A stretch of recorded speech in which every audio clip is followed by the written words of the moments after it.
is a disease. It infected my brother Chris. My hypothesis, there's a cure.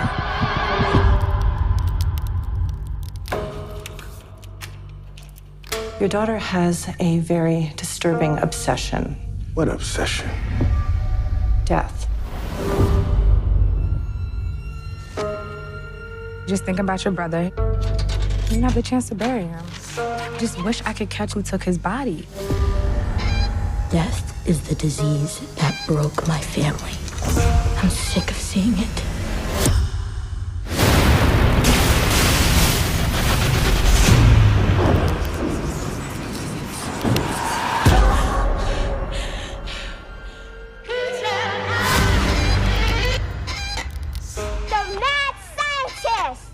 What Jada be running around here calling you some type of mad scientist?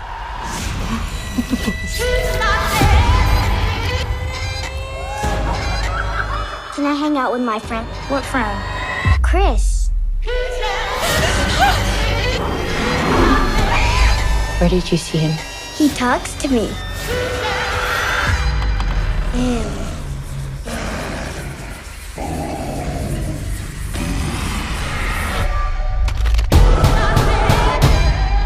He's here.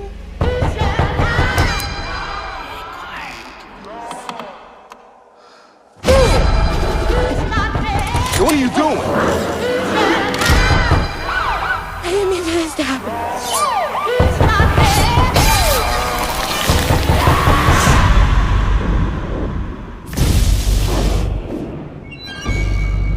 They called him a monster, and he believed it.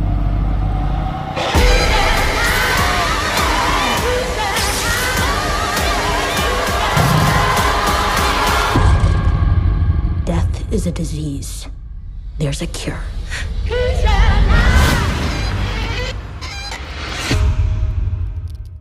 Hello, everyone, and welcome to the NRW, where nerds rule the world. And we are so excited to have Denzel Whitaker here. I was going to say Denzel Washington, and I was just like, this close.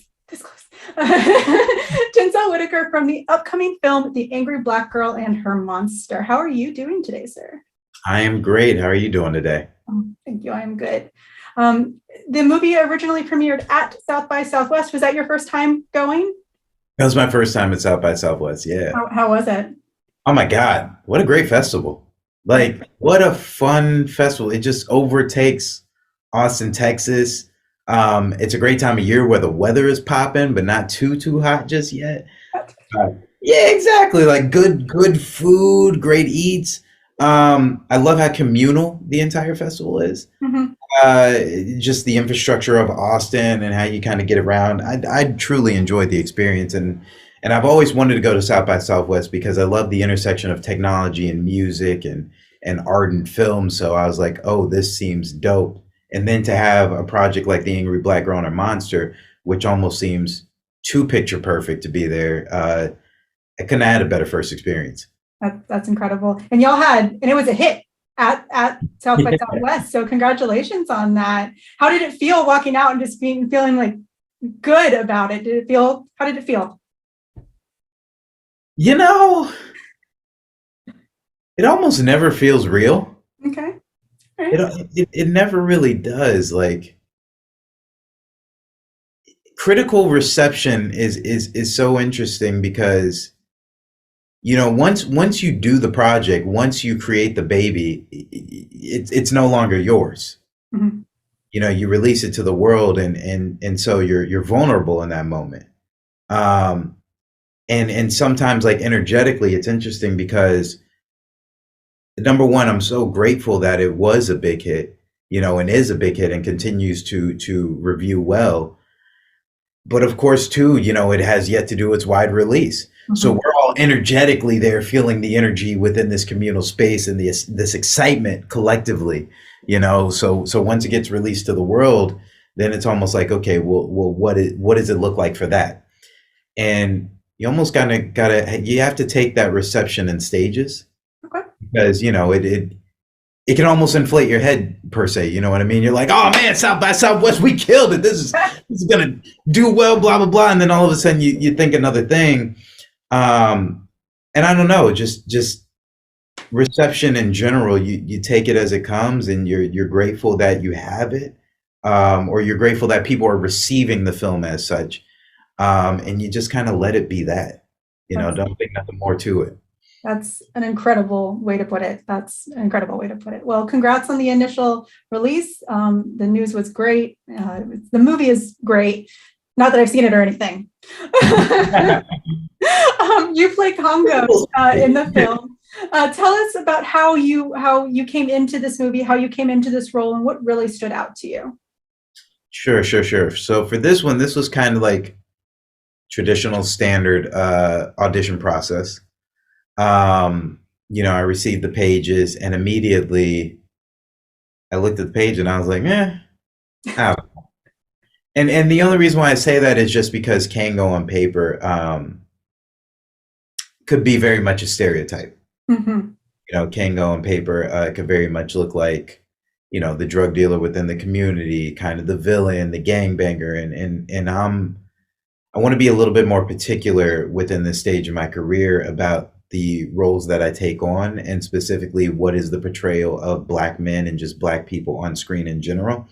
So originally, I looked at it and I was just like, I don't know. But once I got to meet Bomani and really get to hear his portrayal and his take on not just Kango, but all of the characters and what he wants to say with this film, then you start to understand like, oh, that's the puzzle piece that I could be to the greater whole. And I was really excited to get to know Kango more and to read the full script and to now understand like, oh, this is a truly three-dimensional character that does have an arc and isn't just what he is on the surface. And I think, that's one of the big takeaways that I hope audiences, when they watch this film, they have that same reaction as like, oh, none of these characters are what they seem like when we initially meet them. There's so much depth and richness to them, and they all have something to say, and society wants to paint them one way, and they're not who society sees them as. Absolutely. And actually that gets to my next question is, what did you want audiences to take from not just Kango, but from the movie as a whole? Was this other perspective that far too many people, primarily of my complexion, have opinions, and this movie really gave it was a horror suspense, but it was also an incredible look into a community that is far too underrepresented in film in general, let alone in the horror genre. So if you were not just from Kango, but from the entire film, what would you say to audiences everywhere? So again, I think it's just that it's I hate to say it, the cliche, don't judge a book by its cover, but I think what you just said is something interesting. Is like, say for someone of your complexion or from your background, right? You've naturally had more opportunities or different portrayals to show the nuance of what your people culturally can be. Mm-hmm. And so unfortunately, we haven't had the same opportunities. They come in spades. Not to be on the nose with the pun. Oh no, it's be on the nose. That's what we like about our channel. We be on the nose. Be you know what I mean? But to that degree, and that's why again, you want to be conscious about the roles that you take on, is because we only have so many opportunities to showcase who we can be. And so what this film wonderfully does is it sets you up, it shows you the stereotype, and then it shows you the nuance. And that's particularly what I was excited about, is like, it hands it to you in this wonderful wrapper. So yes, you believe you're coming to be entertained and to see this thrilling, horror film. And truly it has all of those layers there, but it has a subtext and a message under it. And hopefully, with enough viewings, or this becomes, a cult classic or whatever it may be, the life that it takes on its own, God willing, absolutely, people are able to rewatch this multiple times and to take away something and have it be just a lovely little learning lesson. Mm-hmm. Again, you get to see humanity. So let's just like zoom in on Kango for a second. Kango, the first couple times you meet him, you immediately think, oh, I know who this guy is. But then we get to see these tender moments with Kango, with his family. We get to see and understand, like, why does he do what he does? You know, I think one of the most interesting things for a character like, say, for so the Joker, that makes him compelling is that you don't know why he makes the choices he makes, but you want to understand. You want to understand the thought process even behind the atrocities that he creates. You know, the reason why people regard like the Dark Knight, for instance, and Harvey Dent's, you know, change as a character is because, you know, we understood what he wanted to do for the community and then how his hands were tied, and that forced him to make different choices. Mm-hmm. We might not always agree with the villain, but we want to understand why you make those choices. And so for Kango, immediately we set him up to be the villain, but then we understand, like, oh, this is how the community has, this is how circumstantially life has sort of boxed him in. This is how he feels like with the tools that he has, the best way that he can influence his community. And then we start to see that he's not the monster that we thought he was. And we see that a lot with all of the characters, Vicaria, Donald, Aisha, you know, these wonderful portrayals that, you know, these actors were able to bring to life, you know, my co-stars, but really the characters on paper, they're just deep, and all credit goes to Bomani, you know, for creating the story and for writing these nuanced characters. So again, just to kind of wrap this up and come full circle, there's only so many opportunities and portrayals that we have as individuals from our culture. So I'm really happy to be a part of this representation, and hopefully praying that, you know, people are able to take that away as well. Absolutely. Absolutely. The message was, it was an incredible message. And I was going to ask, how did you feel about being a part? Are telling stories that give messages, even, we'll step away kind of like just from suspense for a second. Are telling stories with messages something that you look for when you're doing films? Absolutely. I mean, look, at the end of the day, we're in the entertainment business, and I love to entertain. You know, I love my fantasy and my action, and, you know, the shoot 'em ups and everything in between, right? Mm-hmm. Love racing stuff. But what really sticks with people is the humanity, the impression you place upon the connection. You know, Transformers is only as successful as it is because there's a love story rooted beneath it. You know, and when you think back to like the first Transformers and you think about the character of Sam Witwicky, and just a young boy trying to navigate puberty and falling in love and like standing for his family and stepping up to the plate and becoming greater than who he is. When you think of classic characters like Spider-Man and whatnot, like it's the human core values that make us really love these characters. You know, so for me, thankfully, I've had the privilege to be in this business for 2 decades and going strong. And I'm grateful for that opportunity, grateful to God that I even get to do what I get to do.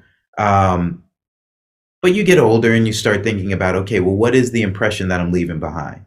You start looking at the younger generation and you start thinking about, okay, well, how are they going to receive this? You know, I don't have any kids yet, but one day, you know, I'd hope to have a family. And when I do, what are my kids going to think? What is the legacy I'm going to leave behind? How did I leave an impression? I don't want it all to just be entertainment. You know, I would love to say something through my art, you know?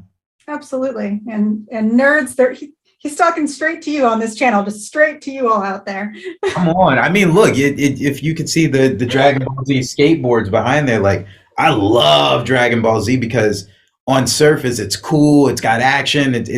But when you think about, you know, their training and you think about, you know, how they push their bodies, mind, spirit, it's such a wonderful message beneath it. Mm-hmm. You know, it's inspiring almost. It makes me want to go hit the gym and just be better.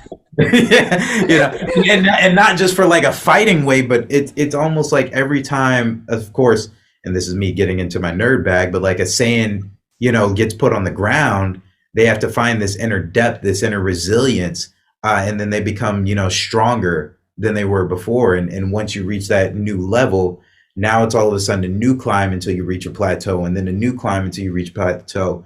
And every time like Goku, Gohan, any of the Saiyans reached a new level, it always came because they had to do something for their family. It was bigger than them. Sometimes they had to save the world, and it was the pressures of wanting to do great and to be great for other people really push them.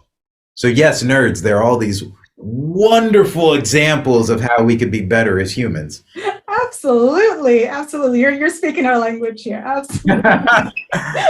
We get it.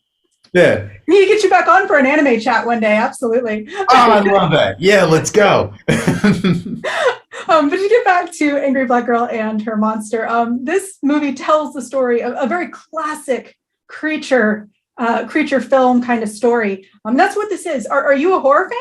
I'm talking to a lot of horror actors lately who aren't necessarily horror fans. It's hit or miss for me. It's touch and go. It's touch and go. I do love a good thriller. Thrillers are kind of more my bag. Gory horrors, it really just depends. Weirdly enough, I do love the campy stuff. I love the kind of on the nose horror stuff where it's just like you could kind of laugh at it and it's ridiculous. The classics are always going to be the classics. I don't really do possession films. That's just not my bag. But it's, what it is? And we were just talking about this, is like, as an actor, whether it's horror or not, you got to play what's real. So I think to myself, in a recent example, a film that really stuck out to me last year was like Smile. And Sosie Bacon's portrayal in Smile.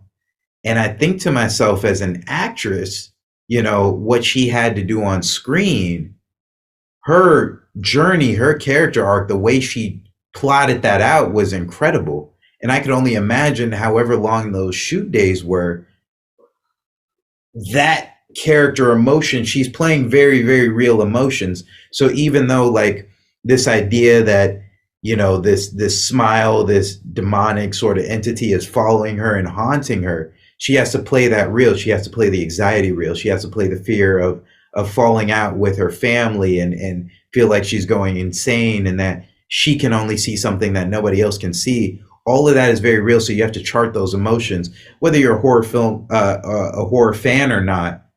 For us as the actors, is just like, what's the real nuance that we're playing here? It's not so much thinking about the genre; it's thinking about the moment to moment. That is fair, and you're basically just answering all of my questions for me. I don't even know why I wrote any of these down. Oh, wonderful! One of my next questions was going to be, so this is technically suspense. It's not actually like horror or anything. It's a creature feature with some incredible suspense moments. How was it being on set with that? Because sometimes it can be difficult for anybody, actors, the writers, to break out of that mindset or stay in it for an entire day of shooting. How was it being in such an emotional and serious and suspenseful work environment while you were there? Well, it's only as emotional and suspenseful as the cast and crew makes it. I think Bomani was an incredible director, and he guided the ship with such grace. He was so giving with his talent and also giving with the space to let us really create. And we had a wonderful crew, a wonderful production that was so supportive. So it never really felt like, yes, there were certain challenges when you're making, a feature of this size. There's certain challenges that you face, budget and time, of course. But nevertheless, we felt protected. We never really felt like things were a little too stressful. As actors, we were allowed to play, and then if we needed to step away and decompress, we could. Edam, who plays Chris and also the monster, he's so loving, so it's hard to really be afraid of this giant monster, even though he is tall. It's hard to be afraid of him. You know what I mean? So that's where your acting bag really comes in, and that's where you really have to envision, like, oh my God, scary. But no, it's wonderful to be in that environment. It's wonderful to play, and again, it leads back to what are the real stakes? What are the real circumstances? How do we make this real for ourselves so it portrays as real on screen? That's a part of the make-believe process. Well, it felt very, very good, very real, very thrilling, I guess is a good word. It's a very thrilling kind of story. And once again, it's an incredible adaptation of a story that all of us know very, very well. And it was wonderful to see it in that kind of sense. How did you connect? So we talked about Kango as a character. What is your relationship with him now that you are done with the film, with the film setup? What is your relationship now, and how are you feeling about him with the general response so far?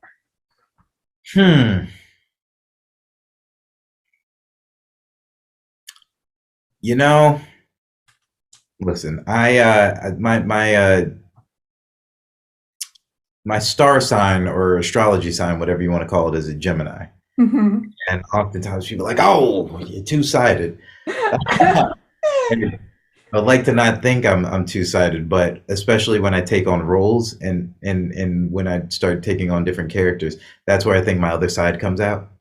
And so for Kango is somebody who's not really me. I have a hard time, wearing that scowl or having that commanding presence or even just being intimidating. That's just not myself, but I enjoyed playing Kango. And while it's all fun and games, again, it's about the portrayal of us. Mm-hmm. So for me, just as long as the story arc and the narrative of Kango is being received well, then yeah, have fun, enjoy some of the nuance that I brought to it. For me, I had to watch The Wire the entire time while I was down in North Carolina, just because I wanted to stay in the headspace of who this character is and what the world he comes from.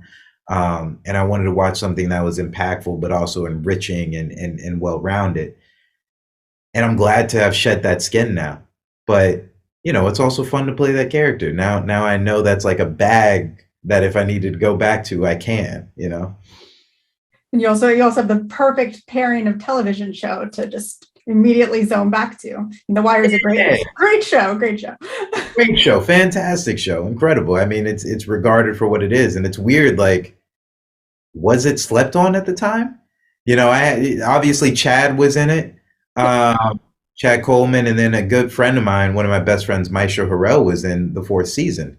And just hearing their perspective of the show, like when it came out and how television was vastly different than it is now, thinking about like, oh man, that show really revolutionized television in a way that we didn't anticipate. That and The Sopranos, it was almost kind of ahead of its time, but to look back and reflect upon that example, they just got the essence of what that street culture is like, and also the side of the politicians as well. They got it so immediate.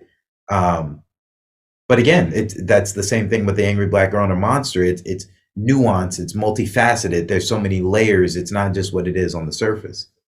Absolutely. And you haven't said it in a couple minutes, but you kept using that word humanity. That is such an important part of the film. It's the humanism of this movie that is just so important, across characters, across the monster, like everything. It's just such a human movie. It's, once again, I've got a couple of nice things to say about it, just a few. Appreciate it. Well, appreciation to the team. Thank you. Yeah, absolutely. For one final big question for you. When it comes to horror that needs more adaptation, more time like this, we need to see more communities. What would you like to see more in horror and film in general? Would you like to see more of what we see here?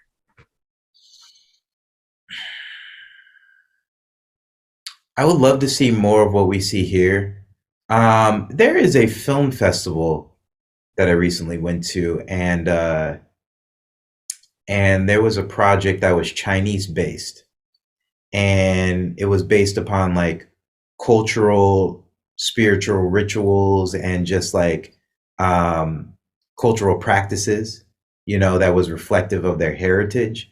And that was sort of the nugget and the base of what was the horror story that followed soon after, and kind of like wedding rituals and different things like that. And I thought, wow, that's interesting, because I got to learn, about Chinese culture as well as be entertained within the horror space.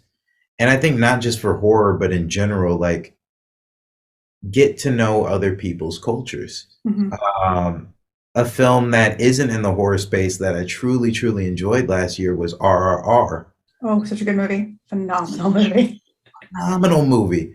And it has all of the Bollywood tropes But even as wild and as crazy of an action film it is, that goes back to what really, really draws you in and what makes it a great film is the characters, how they relate to each other, and the love story and the brotherhood in between. So yes, he might be standing on his brother's shoulders and there's tigers and bears and fire and, 1,000 bullets and whatever it may be. It's ridiculous. It's absolutely absurd, but it's how the characters relate to each other and the love story and just, again, humanism, the humanity within the film that really, really makes it a wonderful example of storytelling. And so drawing back to your original question, whether it's within the horror space or whatnot, just open it up for more cultures. And, I hate to be on Front Street, but it's like, we need more people in the executive chairs, people reflective of different cultures, to then create those opportunities. And now that we have more outlets where these films can go, hopefully people are going to be more receptive, because to draw this back, Black Panther wasn't supposed to be a success. They didn't think it was going to sell. They didn't think it was going to perform well. It's one of the highest grossing films of all time. And it wasn't about, yes, it's a celebration about, Black and African culture, but it was the story that really drew people in. And that can go for any culture. So whether it's horror, whether it's whatever genre, let's just keep sharing stories and learning about each other. Absolutely. That was beautiful. That was absolutely beautiful. Thank you so much. I know I'm so sorry. We should have been talking more about Angry Black Girl and Her Monster, but this turned out to be a really fun conversation about film and television, apparently. Oh, it's all good. It's all good. Y'all should watch Denzel Whitaker in The Angry Black Girl and Her Monster, available in theaters, on stream, and on demand, June 9th. I almost said 6th. That was the second time I've done that today. June 9th. So make sure you check it out. Denzel, where can they find you on the interwebs? You want to hand over some Twitter handles real quick? Sure. On the interwebs, I'm not on Twitter. I'm not on Facebook. That's fine. I'm on Instagram at Blackmouth. That is my current handle. We are doing a massive rebranding right now, but that's where you can find me. All right. That's awesome. Thank you. Okay.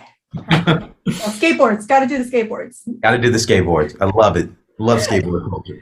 You can follow us at Nerds Rule the World on Instagram and at the NRW on Twitter. Thank you guys. And make sure you check out the film. And if you're seeing it, comment below. Thanks, guys. And we'll see you next time.